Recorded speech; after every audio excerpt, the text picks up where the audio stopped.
Hey, good evening. Welcome to the Libertarian Party of Texas candidate interviews. Tonight we've got our Texas gubernatorial candidate, Pat Dixon. He is running for Texas governor. Joining me tonight, we've got David Fite as well. He will be co-hosting. We've got some questions lined up for him, some really tough, hard-hitting ones. Also, if you are tuning in on any of our social media platforms, we're on X, we're on Facebook, and we're on YouTube.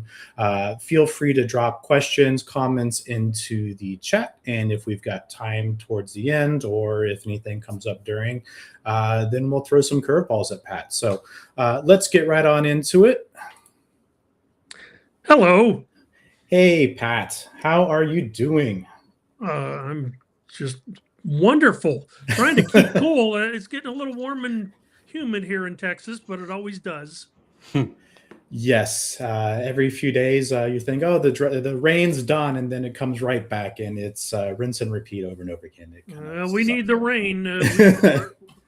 We're in some drought areas. Yeah, you try mowing 5 acres every week because it rains every week. That's right. All right, so David, how are you doing? I'm doing all right. Hey, everybody, thanks for watching and joining on in. Like Nathan was talking about, if you're watching us on socials, make sure you're hitting that like button and the share button. Make sure you're sharing this around so that everybody can hear this awesome interview with our great gubernatorial candidate. Like, this is top of the ticket for Texas. So, make sure that we're getting the word out. All right. So to make sure we don't go too long tonight, we probably should hop right into some of these questions. All right. So David, do you want to start us off, or would you like me to start us off? I can start. That's fine. Okay. All right. So hard-hitting questions. Here we go. All right. Texas families still face high property taxes. What is your plan to reduce the burden without replacing it with any other tax or increasing the state debt? The short answer is lower spending. That is the answer. Anytime somebody talks about lowering taxes, what you often see are politicians saying, I'm going to lower your taxes with no plan for addressing spending. Any plan that addresses taxes needs to have lower spending. We're not the federal government. When I was in city council, I knew that spending is connected to taxation, is connected to revenue. So any politician that talks about eliminating property tax or lowering property tax without identifying the spending reductions, you should ignore. Agreed. Yeah. I always hear politicians saying, oh, I want to lower your taxes. I know Republicans have been saying it for how many years now? And my taxes haven't been going down. Yep. So, by the way, to be clear, there is no state property tax. Mm-hmm. Right? So anyone who talks about anything having to do with property taxes has to say, what are you trying to do to cities, counties, emergency services, schools? Mm-hmm. Right? Mm-hmm. It's easy to say, wow, you're going to lower my property taxes until you connect that to what it really means. What's your real plan? Mm-hmm. All right. All right. So let's move on here to our second question. No, this is a big one that's been popping up recently. How would you protect Texans from higher electric bills and water shortages as data centers and other large developments expand across the state? Free market sustainability. That's my answer. If you want to understand what that means, please go to my website, patdixon.org. I have a policy statement called Free Market Sustainability. That explains the policy, which in part Greg Abbott adapted this week. He said for AI data centers, I want to do what Pat Dixon says. Of course, I'm sure he didn't read my website, but my answer is across the board. It's not just the technology industry that this applies to, it's every industry. People talk about water usage. Well, agriculture has a lot of water usage. With data centers, they use it for cooling, but for actually making semiconductors, you need ultra pure water. So understand that this doesn't just impact data centers, it's industry wide. So go to my website, patdixon.org. There's policy statements on free market sustainability and artificial intelligence. Can you give us just like a quick highlight, not a 30-minute spiel on it, but just a quick highlight of like what that actually means? What it means is any growth has an impact. I'm not anti-growth at all, but growth does have an impact on water usage, on the grid, on roads, on schools, on emergency services, law enforcement. There are impacts. When I was on city council, we had impact fees, which are used so that when developers say, I'm going to build 1,000 living unit equivalents, there is something that compensates the city for growing the infrastructure to provide that water. That's what I mean. That's the approach that we should have. As I said, Greg Abbott seems to be warming to it, but it's the opposite of what you see in his annual report, where he says, I'm going to tax you to grow the economy. That's not sustainable. That's not the free market. I'm not going to tax anybody to grow the economy. I'm going to make sure the people causing the impact pay for their impact, but I want them to win. And if they do, they get rewarded. Yeah, if a business can't survive or flourish on its own without using tax dollars, then it probably shouldn't exist. And you'll also see on my website, you can link to my experience on city council where I opposed corporate welfare. I opposed tax subsidies to entice companies to come to Lago Vista. That's not the free market. All right. Moving on to our next question. This one probably a little controversial in libertarian circles, but from a haul for Texans, let's talk about the border. Let's talk about immigration here. So, David, you want to cover this one? Sure. How would you, Pat, secure the border and address crime and cartel activity while supporting a lawful, efficient immigration system that respects due process, private property, and the freedom of peaceful people to work and live here? So I'll first address the crime and cartel. I'd like to end the war on drugs. Nice. But I'm running for a state office, not a federal office. My friend Ted Brown hopefully can handle that in the U.S. Senate. But that would address that issue.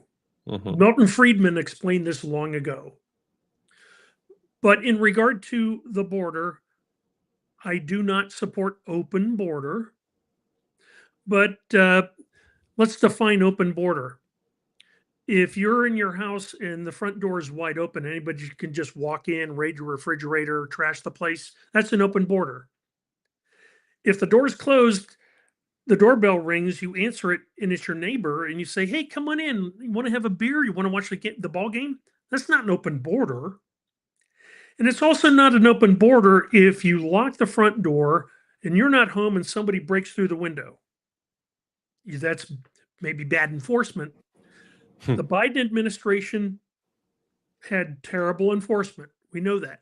They tried to fix it legislatively. Trump didn't like that.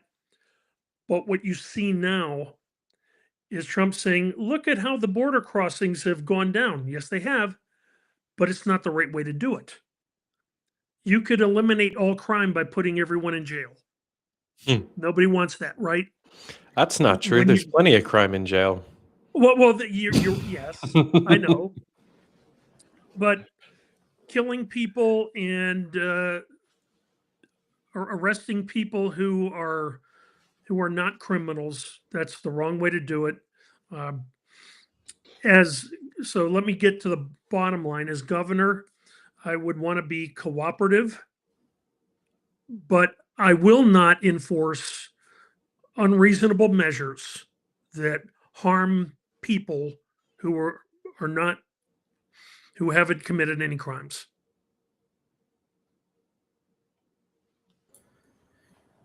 Yeah, Yeah. I know if you ask 5 libertarians what the definition of an open border is, you'll get 5 different answers. Maybe even 6. Well, Maybe even 6.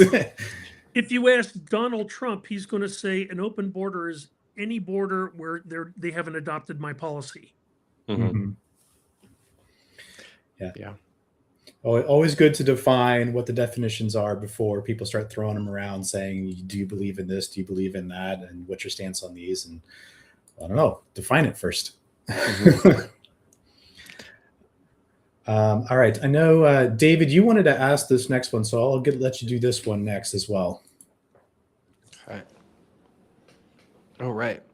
How would you expand education choice without creating new bureaucracy or allowing the state to overregulate private schools and homeschool families?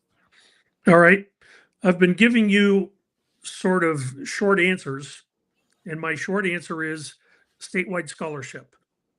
That's my short answer. If you go to my website, you will see a policy statement about teacher and parental empowerment. And that's what I mean. So let me explain this, that I give Greg Abbott credit for getting through a voucher bill, or some call it education savings bill. That was a heavy lift. It took several sessions. That happened. But over 250,000 applicants applied and 90,000 were accepted. So a lot were turned away. So I would like to see expansion of that. I think that's going in the right direction.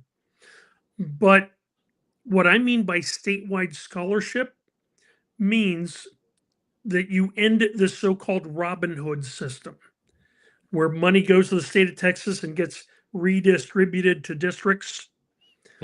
I want the money to follow the child to the school of their choice, so that politicians are not making that choice. Parents are the ones holding the schools and teachers accountable, which then means politicians don't have an argument for saying we need to hold the schools accountable and have these mandated tests, which means teachers aren't really teaching. They're not using their skills. They're being micromanaged in how to teach. I want teachers to be empowered so that parents are holding them accountable and teachers can use their talents and skills.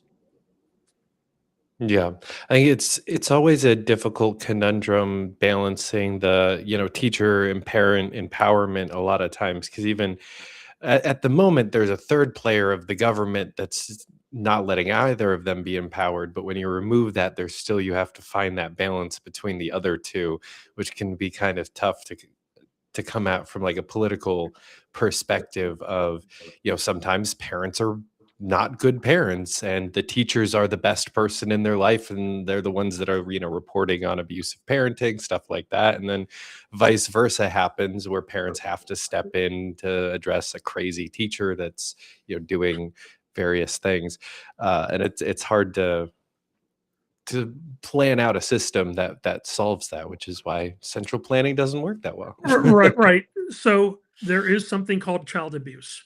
Mhm. That should be illegal, right? Yeah.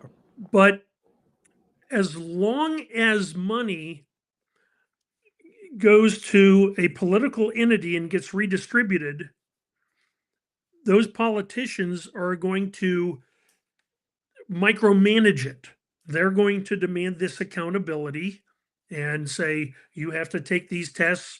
We have to see what the results are and then figure out where the money goes.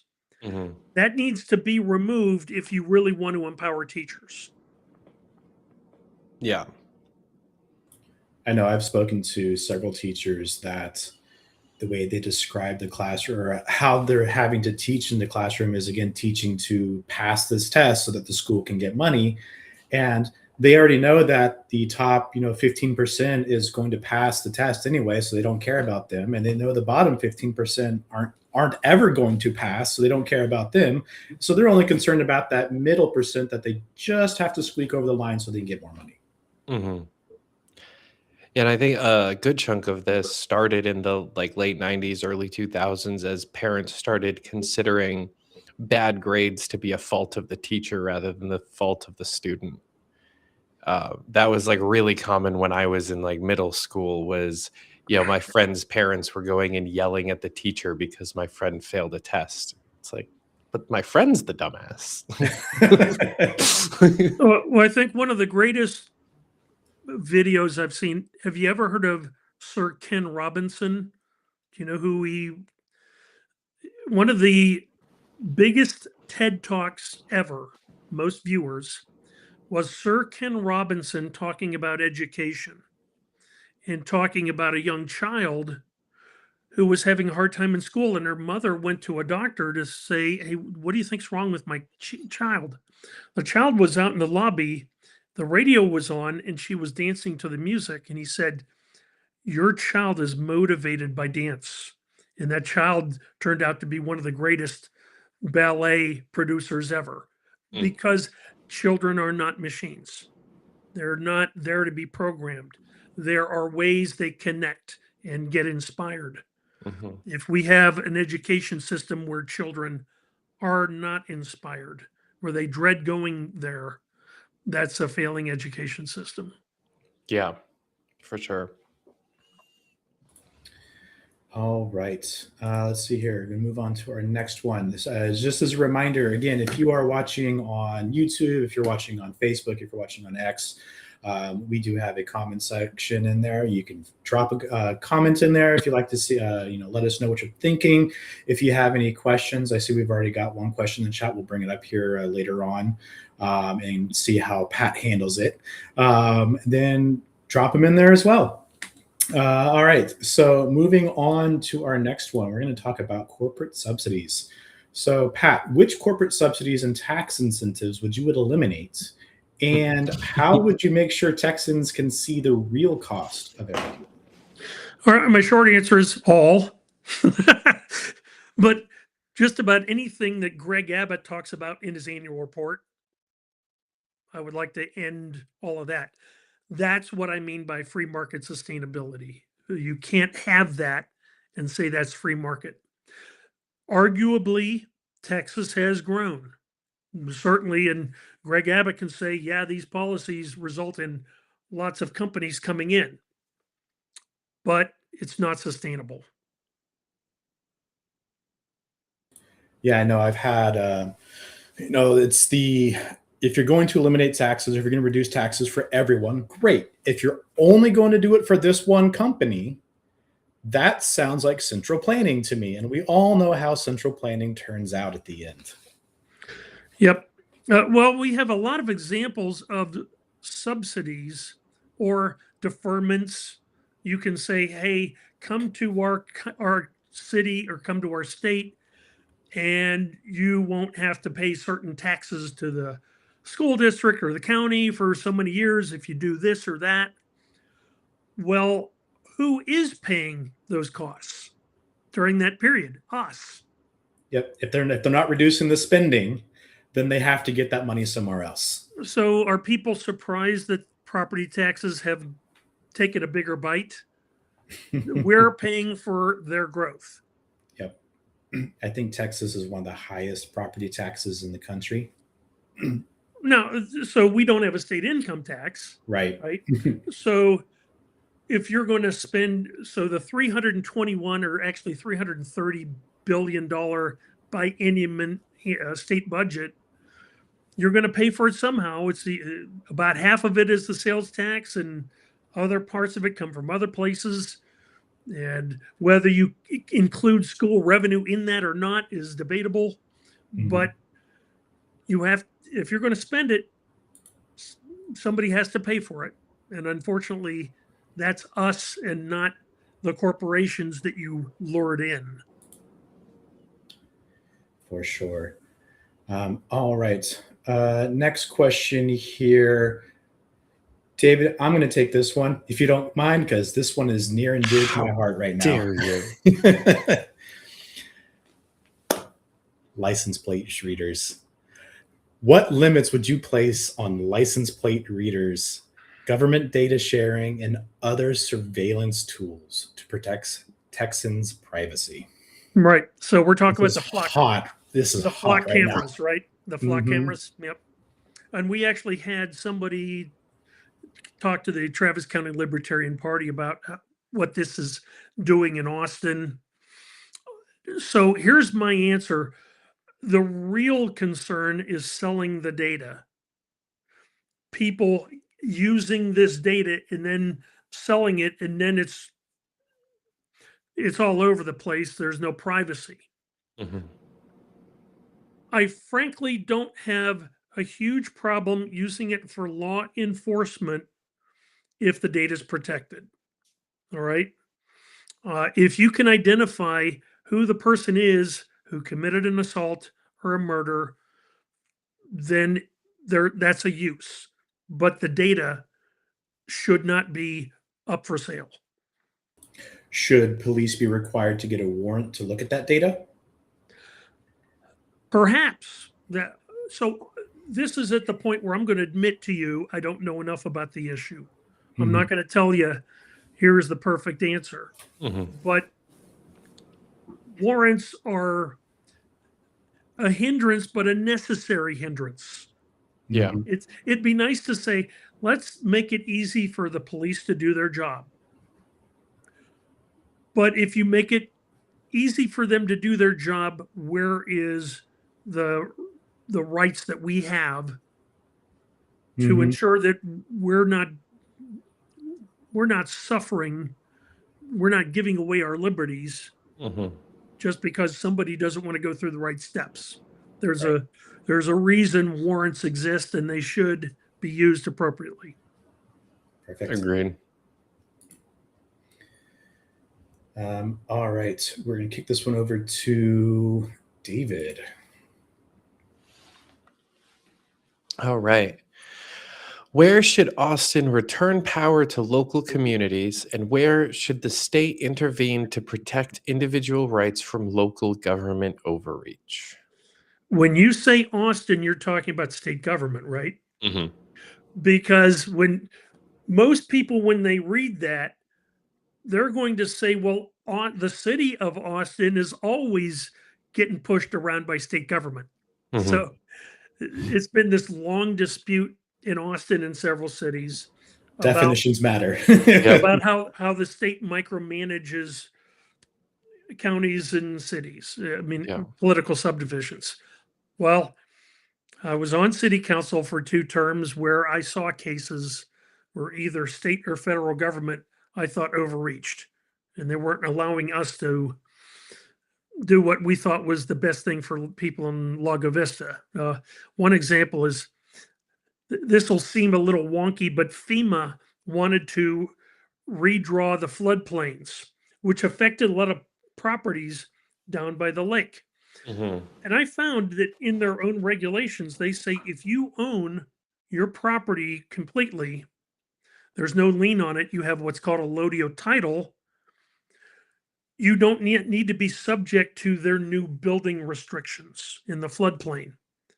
So I told a FEMA director at a meeting where all these city mayors and county officials were, and I said, well, am I right that if somebody actually has a lodio title, this doesn't apply? And FEMA said, you better apply it or else all your insurance rates are going up, and we're going to do it. So that was one example where I saw that was a federal agency, but you see it at the state level as well. There's a proper role for the state to make sure that the federal constitution, the state constitution is being applied. But just like there's a 10th Amendment for states, cities should be able to do what they think is in the best interest of their residents. Yeah.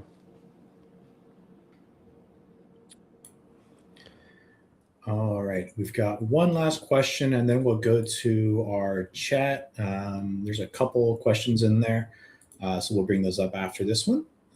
So to finish off with our prearranged questions, what specific state spending would you cut first, and how would you make government more accountable for taxpayers? I could spend a lot of time on this, but if you want me to identify what I would want to cut first, it would be those programs that Greg Abbott talks about in his annual report that are the corporate welfare programs. That's where I'd like to go first because it solves several problems at the same time. It solves the sustainability issue as well as a spending issue, right? But let me give you an example of what I would not do. Any politician that says, I want 5% across the board spending should be ignored. They're not competent to be in office. That essentially means you're not going to make hard decisions. And you don't really mean it. Do you really mean 5% across the board spending that affects even the agencies you think that should exist, like courts and law enforcement, and they may not have enough budget anyway, and you're going to cut them further? In Lago Vista, that there's a case called Atwater v. Lago Vista, where because we had a problem retaining experienced officers, we weren't paying them enough. A rookie officer put a woman in jail for a traffic violation and went to the Supreme Court. Okay. So don't tell me 5% across the board. I'll finish this by giving you one. It's going to be a funny example, but it was a story in, I think, Texas Monthly several years ago. The Department of Agriculture has over 200 statutory duties. All right. Certainly some of those shouldn't exist. One of them is going to every barbecue restaurant in Texas and making sure their scales work. As if you get a skimpy plate of brisket, you have no other choices. There's no other barbecue in Texas. It's a stupid example, but how many examples are there like that where an agency is wasting our taxpayer dollars? Is there a job I can get where I go to every barbecue place in Texas and try the food? There's got to be like some sort of a health department taste tester job.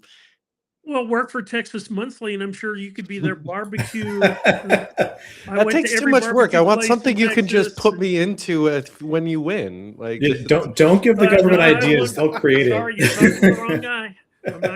I'm going to get rid of those jobs.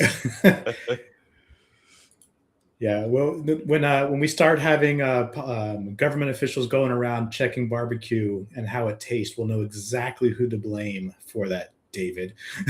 So, by the way, have you seen my T-shirt? Yes. Okay, you know what my T-shirt says? Yeah. Free brisket for all. But Mm-hmm. if I win, I'm going to have to buy a dog and name them all because I'm not buying brisket for the whole state. All right, so that rounds us off for our questions. So let's go over here to the chat. Let's see, we've got Bob King said, Pat absolutely killed it last Thursday evening in New Braunfels. So you were in New Braunfels last Thursday. Yep, Bob set up a great event. 3 of the people there were newly elected members of city council, including the mayor. So this was not libertarians talking to libertarians. This was libertarians talking to people that were in elected office or people that were just interested to know who these libertarians were. And Bob brought them in, and it was myself, Anthony Cristo, who's our lieutenant governor candidate. And by the way, the lieutenant governor is a more powerful office than governor in Texas. So I always call him boss. But and then of course Ted Brown, who is getting all the press with it's interesting how Greg Abbott is not focused on his reelection. He's focused on James Tallarico. Everything he's talking about right now is James Tallarico, which means Ted Brown is more and more important, and he's been getting a lot more attention. Yeah, I mean, especially with Cornyn being a sore loser and posting articles about Ted. I'm liking it from a campaign standpoint. From a personal standpoint, it makes John look really, really bad. Well, how good does Ken Paxton look when there's the video of him going on vacation with his mistress? Mhm. In my opinion, that has no bearing on qualifications. But when I saw the Senate trial last year, that should have disqualified him. Mhm. I agree. All right, let's see here. We've got Joe Hanush says, vote Libertarian. I agree. Always vote Libertarian. All right, so question here we've got from on our YouTube side. Talking about the drug war, wanting to end the drug war. You can't do that as a Texas governor. But there have been several states that have tried decriminalizing marijuana. So what is your take on that? What's your stance on that? I know the federal government still says it's illegal. Right. So I want to end the war on drugs. Right. Mm-hmm. Any libertarian does. I think the biggest problem is Oregon. What happened in Oregon sort of poisoned the well, but I think for the wrong reason. People think that Oregon failed because that proved that you need to have a war on drugs. The reason it failed in Oregon was they didn't actually implement what they passed. They kind of enforced half of what they wanted to do without taking care of the rest of it. And you had not enough law enforcement. So, what people perceived as a drug problem was really a law enforcement problem. So, that's the biggest problem in changing state policy in this regard. Now, I will say that Greg Abbott, I give him credit for vetoing Dan Patrick's bill. And this proves what I see on my website. My opponents aren't my enemies. If Greg Abbott does something I approve of, great, I'll tell you that I like it. He vetoed that legislation for the right reason. So I know Heather Fazio very well. She's been very involved in this issue for several years. So I think we can find some common ground among the legislature to move in the right direction and hopefully put a cage around Dan Patrick when he wants to try to do this stuff. That You've would be got to nice. take care of all the lobbyists that are funding him to actually support banning. Yeah, it could be the Yeah. alcohol lobby, right? People say that's why Mitch McConnell did what he did. He's in Kentucky, and all the bourbon people Yeah. want to get rid of marijuana. Alcohol and tobacco are the two biggest enemies, and those are two of the strongest lobbies in those two states for sure. To really fix it at this point in Texas, we need to fix the Supreme Court as well, because you've got the Texas Supreme Court upholding extremely unconstitutional, bureaucratic, just memos and changing they're allowing the health department to override the legislature on what is and isn't illegal, and then they're upholding those decisions in the state Supreme Court. So, like, we legalized plenty of cannabis products in the state of Texas in 2019, and then at this point, basically all of those loopholes are closed, and all of those things are recriminalized, and almost none of it through any acts of legislation. It's all just the health department. So I want to make a comment about that. In Texas, judges are elected. So the governor doesn't appoint judges, right? The state Supreme Court, appeals court, they're elected.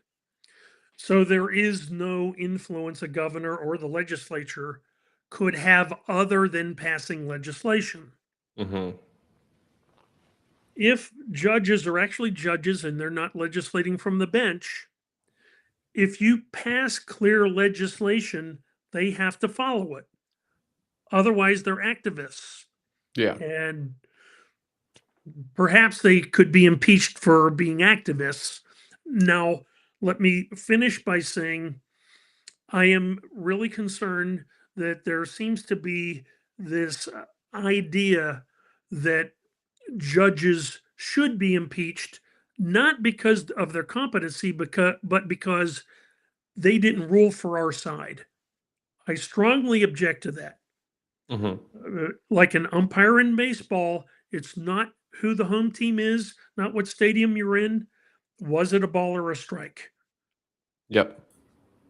Yeah, I think that's something that we see a lot, especially at the federal Supreme Court, where you have the Republican appointed legislatures. The way they interpret the law or the way that they rule on something doesn't particularly align with the Republican Party, and so they want to remove them, and they say these are traitors. Maybe they're just understanding the law better than you. Yeah, you see this all the time when I just listened recently to a podcast of Charlie Kirk 2 years ago. Charlie Kirk in that podcast called Greg Abbott Week. And the reason was the Supreme Court ruled against what Greg Abbott did in border policy. He said states don't have that authority. That's a federal responsibility. Charlie Kirk said the Supreme Court they made a bad ruling, not because Charlie Kirk knows the law better, just because of the result. All right. But then he said Greg Abbott was weak because he wasn't willing to go to jail to oppose the Supreme Court.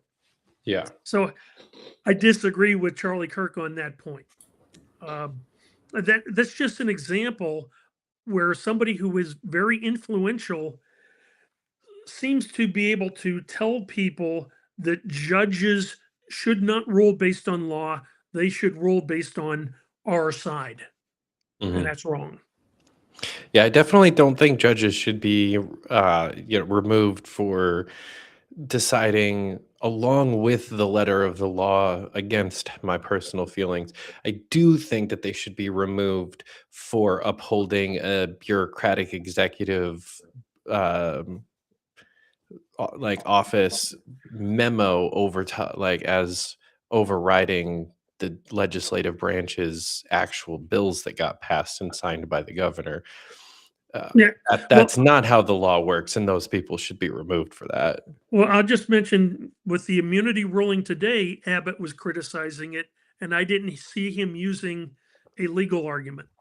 He seemed to suggest, well, that ruling will have terrible effects. Well, if that's really the issue, amend the Constitution. Yep. Don't blame the judges for what the law is. So before I go too far, we haven't even mentioned Gina Hinojosa yet. So she is another candidate on the ballot. And I do want to acknowledge this is a three-way race. Yeah. What would you say sets you apart from her? The biggest one is education policy. Where Greg Abbott and I are aligned is giving parents choice. Gina Hinojosa is very opposed to that. However, she has said she wants to empower teachers. So we may have alignment on empowering teachers with the mandated test issue. But education policy, she came through education. That's how she got involved in politics in the first place. Right. So that's her issue.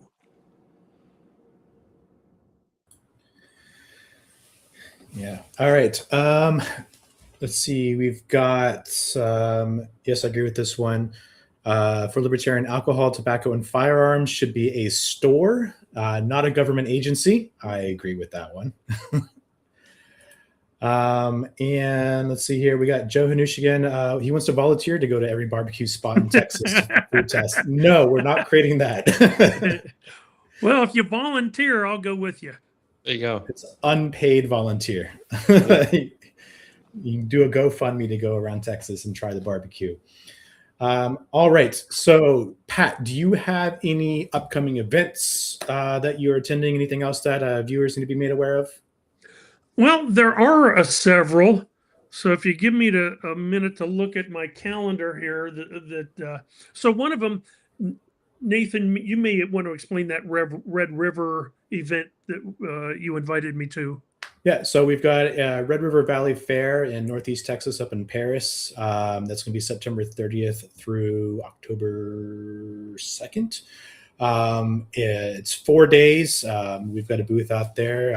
All of our statewide candidates have been invited out. I've got Pat has agreed to come on out for however long he can. Ted Brown may also be coming out as well, and hopefully get a few more out there to experience the northeast part of the state. So I know that one's coming up. So another one is I plan to be in El Paso for an event with Ted Brown. This, I believe, is going to be the last weekend in August. So that's one event I'm aware of. And I'm sure other ones are going to pop up. I can't say I have a full calendar, but these tend to be opportunistic.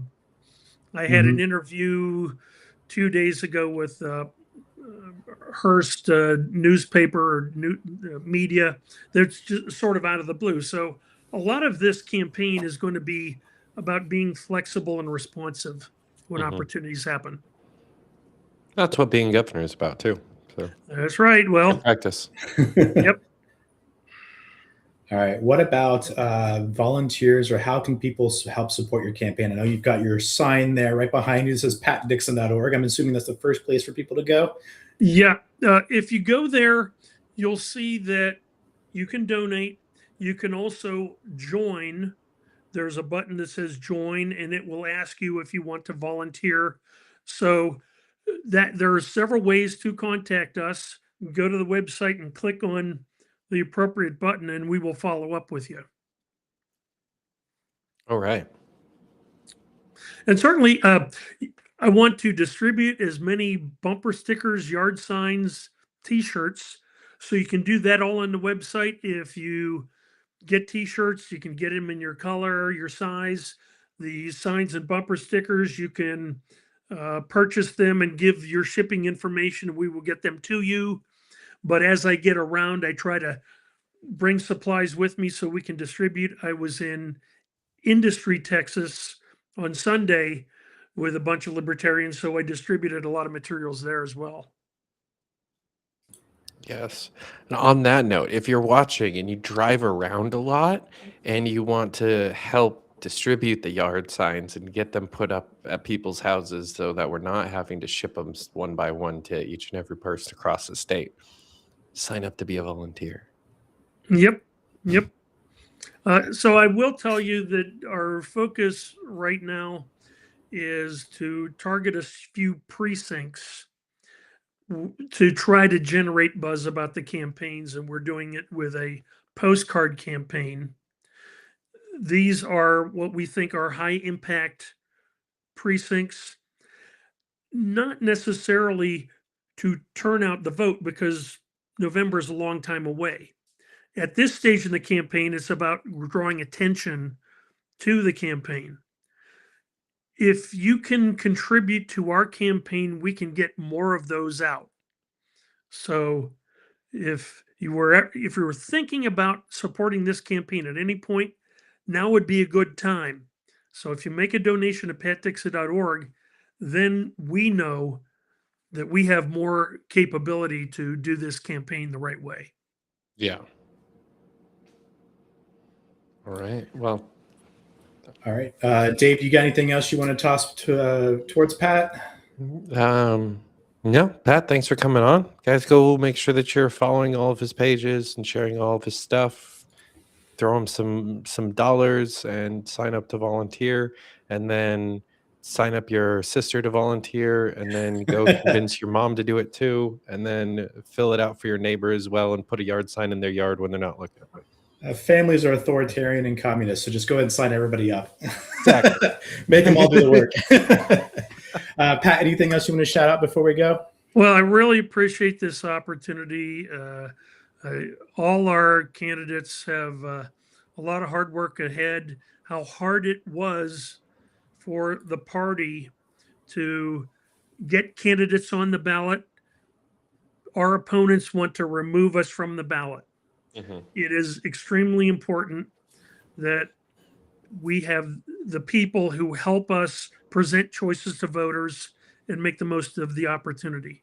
I think as we see more and more people leaving the Republican and Democratic Party, we are the place that they can come to. And now I use this analogy. I personally believe about 2,000 years ago, there was a guy who went around saying, "Blessed are the peacemakers, do unto others as you would have them do unto you." I think we know who we're talking about. Yeah. He was crucified and his followers were afraid. You would be too. When they were being fed to the lions and persecuted, they could have said, "You know what? This isn't working. Let's just stop this thing and just join with the ruling regime and try to get along." They kept it alive until this guy Constantine looks up in the sky, thinks he sees a Cairo, and says, "I'm going to paint that on our shields." Wins the battle of the Milvian Bridge, and Christianity becomes mainstream. I don't know when voters in Texas are going to look up in the sky and say, "Hey, liberty looks really good right now." But we better be on the ballot when that happens.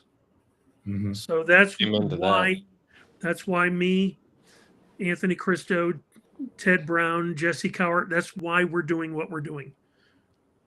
I'm not delusional.